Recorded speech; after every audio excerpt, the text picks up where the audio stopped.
we're going to talk about all things liveaboard, from the fun, the work, the maintenance, the costs, everything. Hi, I'm Sandy.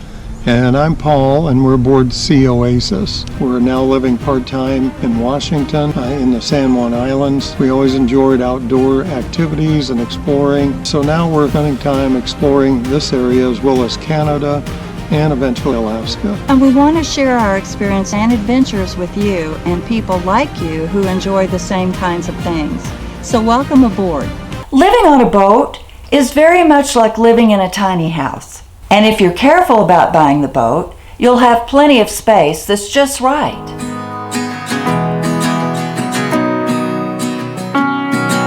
Oh, good grief. Not that boat. This one. Home is never far away, and that's the best. And unless your boat broker knows you personally, they can only go by what you tell them. So think it through carefully. Our boat was built in Sydney, British Columbia in Canada, and it is definitely built for this kind of weather. So that's basically where you start. Where are you going to be boating? And then in that area, what kind of boats are being used, because that tells you if they're built for the climate that you're in. And this one definitely is. It's, as you can see, it's really just as comfortable as a home. There are a lot of questions about living on board, and we are going to try to answer those from our experience. We've talked about it before, but we're on our boat 6 months out of the year. So we see all seasons in the 6 months that we're here because we break it apart over the year.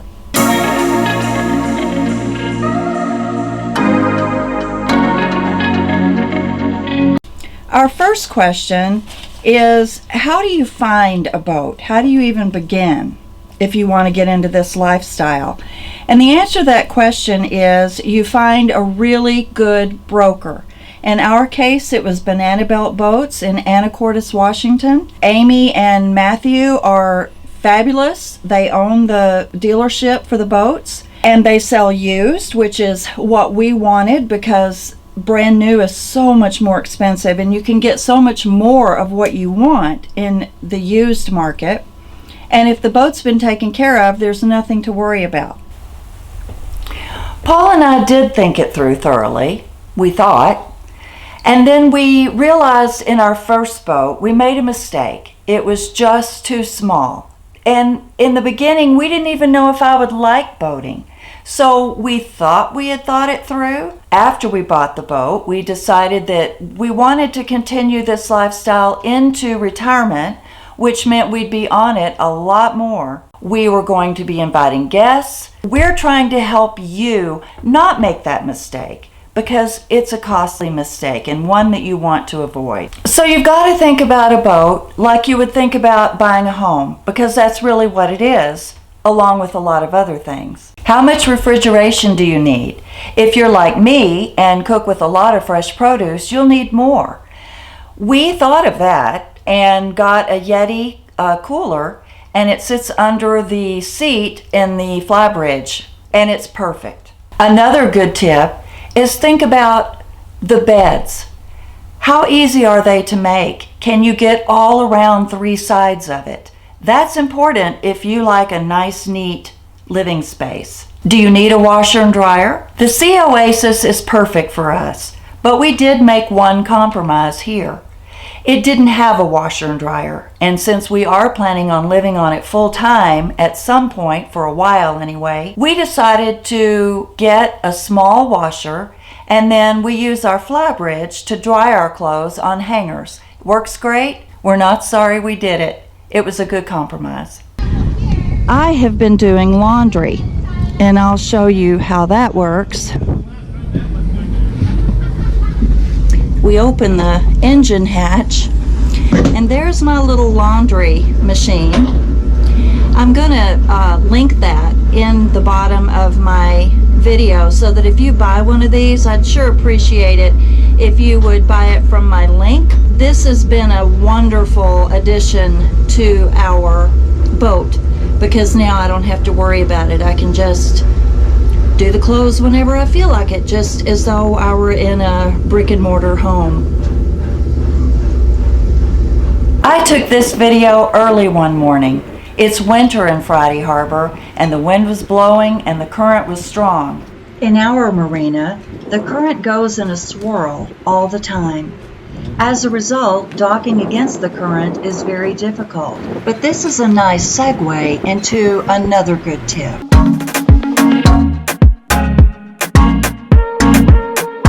You need to decide if you're going to be storing your boat at a dock in the water, or if you will store it on the hard in a land lot, which requires hauling it out at the end of each season. Because we live out of state, it's so much easier to keep it in the water, because then we can come and go as we please without that extra expense of hauling it in and out. A lot of people wonder, do you just pick a marina and live there? And the answer to that is no. If you want to be a liveaboard on your boat, the best way is to first find the marina in the area that you're interested in traveling that will allow liveaboards, because marinas are getting pretty strict about that. And so you have to find a liveaboard marina and basically have a slip that you're paying for before you even get started. We had to find all that in order to have a place for our boat. So that's the first thing before you even go to buy one. A lot of the marinas have additional charges for liveaboard fees.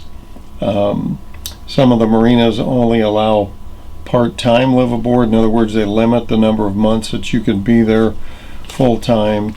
It's actually, in our experience, it's easier to find a boat than it is a slip. That's true. What's the cost of the fuel for a big boat? Actually, fuel is a least concern. Even though the boats hold a lot of diesel, hundreds of gallons, it's not like you're out driving every day. Someone that's using a motor home that's getting 8-9 miles a gallon is probably consuming a larger quantity of fuel over their travels than we do on the boat. That might not be completely accurate, but at least in some cases it could be.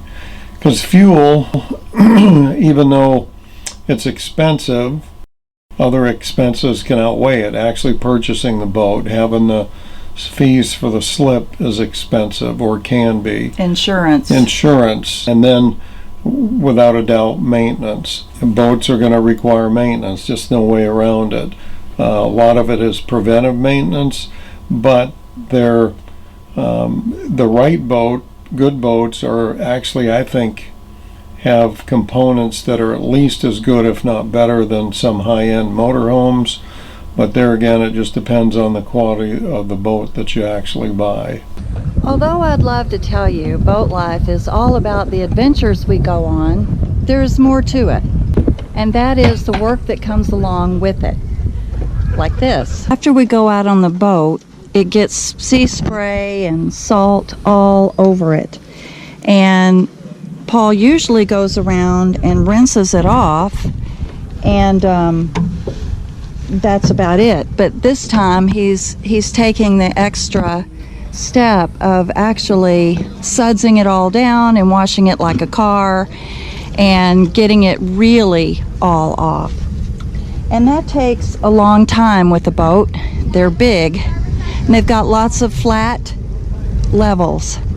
So it's kind of a big job. One of the other things to keep in mind with a boat is there's always something to do, whether it's emptying black water tanks, the gray water tanks, filling with water, projects for repair, just general maintenance. All of this stainless steel has to be polished because, it looks like this otherwise. So that is part of boat maintenance.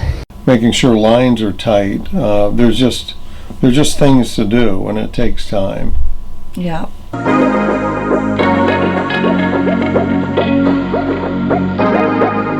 What should I know about living on a boat? I'd say the first thing you should know is how well you know your partner. It's very close quarters. If your partner hums a lot and you don't like that it's going to be hard to get away from that in a boat. Now, there are ways to get away from each other, which we use. Like if Paul is watching a football game and I'm trying to listen to an audiobook, then I'll go downstairs and listen to my book in the privacy of our bedroom, might even shut the door, and he has the whole boat to watch the football game and yell and scream and have people over. It's not a problem. So just remember the close quarters. Also, the lack of storage. Our boat, we're blessed with a lot of storage, but there's still times when you have something and you don't exactly know where to put it. For instance, we have a water vac, and we have a crab pot cooker, and we have a crab pot. And there is no place on our boat to store those things except in the engine room. So you don't want your engine room piled up. In case of emergency, you need to get in there and do what you have to do. You just have to kind of shift things around sometimes. How do you get mail when you're living on a boat? We've got in Friday Harbor, we actually have a mailbox at the marina, so we have a permanent address with a mailbox just up at a street level. In Friday Harbor, fortunately, the post office allows us to basically lease or rent a mailbox, and then bigger packages are actually delivered to the post office. So you almost have to have a post office box, even if you have a closer mailbox. Cooking recipes. A lot of people wonder, how do you cook on a boat? You can't wag all your recipes up there. And no, you can't. And so I came up many years ago, actually, with a way to have my recipes when I'm not at home. I put them in Dropbox on my iPad. So no matter where I am, if I am asked to cook or if I just need to, I've got all my favorite recipes in Dropbox, and I add to it all the time because I see things in magazines that I want to add into that. So that's a way to have your recipes anywhere you go, no matter where you are. And a lot of times people wonder, if you're not retired, how do you make money and live on a boat?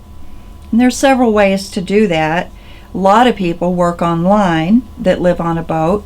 They make sales online, or they're project managers online. Lots of jobs allow you to work online, depending on what it is. We've chosen to use YouTube as a way to make extra money to support the expense of the boat and camera equipment and things that we're using for YouTube. Another way people do it is, there's a guy living on a boat here now that goes to work in Friday Harbor every day, walks to work. He doesn't need a car or anything. And then there are people like Paul who commute to their jobs, and Paul flies for an airline and he commutes to San Francisco. So he flies out of there to all over the world, and then he has his uniforms located here on the boat. Then he just comes back home to our boat instead of our home in Denver. It's our other home, so it's not a problem. What about living on a boat in retirement? How do you think it's different? We have friends that do that next door. I think for people that have chosen it, it takes a special person or a couple of people to actually want to do it full time. Maybe some of the conveniences people are used to, as far as, especially in our case, a little more remote. But it really comes down to, what do you like? Mm-hmm. Do you want the convenience, or do you want the adventure and the change of scenery and the challenge that it is? It's not something we'll do forever, but it's something that's enjoyable for the foreseeable future. And there are people that we know, even close by in Friday Harbor, they've lived on their boat for 30 years. Yeah. So it's not a strange thing. The bottom line is, having a boat, something that's comfortable, that's large enough to actually live on, but still within your budget is probably a challenge for most people. And trying to decide where that balance is just comes from exposure and experience and talking to other people that have been doing it. Right. A lot of people here have a car that they keep in a parking lot for the marina. But there are some that don't have a car. They just rely on their boat, or they rely on the ferry system and the bus system or Uber to get the things they need, and then they come back home and their life is very simple. So they've eliminated some of the costs that you might have in a home. For instance, the payment on a boat, at least in our case, is much smaller than it would be for a home. The utilities can be less. We ran a few things this winter that were, I guess they just gulped electricity, and we didn't realize that was going to happen, and we got a pretty big bill that kind of shocked us. But we realized where it was coming from, and now we know what to change so that won't happen again. There are a lot of positives for living on a boat. One of them is you're mobile. So the views are changing all the time. And that's what I enjoy. Going out, it's very relaxing when you go out to a cove, you drop the anchor, you have dinner, cook on the grill, enjoy the views outside and the sounds, maybe talk to some other people if you're out in your dinghy, and then you come in and you can watch movies if you're getting Wi-Fi in that area. I love to see the moon reflecting on the ripples of the water. It's very, very pretty and very relaxing to me. It's basically comes down to waterfront living. Most places, I think, waterfront living is pretty expensive. For most of us, it's pretty unaffordable. So as far as having this, it's like a 2-bedroom condo on the water, and because of the way we've done it, it's affordable. Like I say, it takes some work, it takes some upkeep, but it's an alternative to having a permanent place on the water for a lot more money. And then if you're into it, being able to move that spot from spot to spot and just see different things and do different things is enjoyable. Yeah, like we enjoy hiking, exploring the islands, exploring the history of the islands.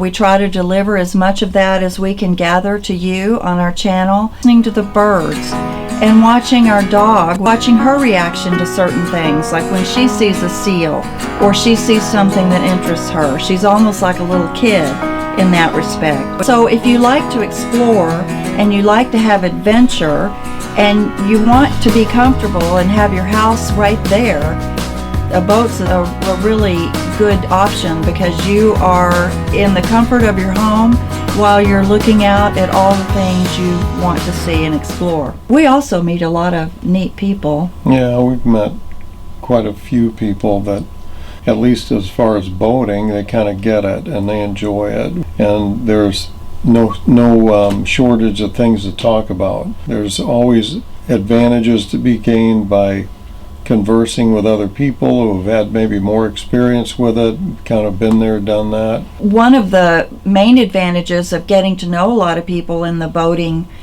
sport is when we go up to Alaska, you're out in the wilderness. You're really out there by yourself for a good portion of the trip. It's kind of an uncomfortable feeling if something were to go wrong and you're out there by yourself, just the two of us, especially wind and weather, mechanical problems.